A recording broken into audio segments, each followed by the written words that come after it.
আপনার একটু অসাবধানতার কারণে আপনার জন্য আপনার ফ্যামিলিও কিন্তু কষ্ট করতেছে। তার কারণ আপনি এই যে সকালবেলা উঠে একটা যে সিগারেট 10 টাকা 20 টাকা দামের একটা সিগারেট খান বাসি পেটে, আপনি এই সিগারেট না খেয়ে অন্য কিছুও কিন্তু খেতে পারেন। আমরা বাঙালি কিন্তু নিজের ভালোটাই বুঝি না, তাহলে অন্যের ভালো কিভাবে করব?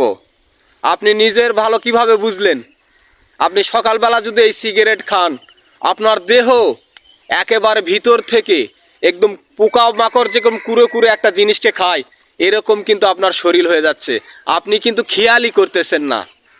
তাই আপনার জন্য ভালো পরামর্শ দেই, সকালবেলা উঠে হাফ গ্লাস নিমের শরবত খাবেন অথবা চিরতার শরবত খাবেন, না হলেও ইসবগুলের ভুসি একটু মিশ্রি দানা দিয়ে ভিজিয়ে রাখবেন, সকালবেলা উঠে খাবেন।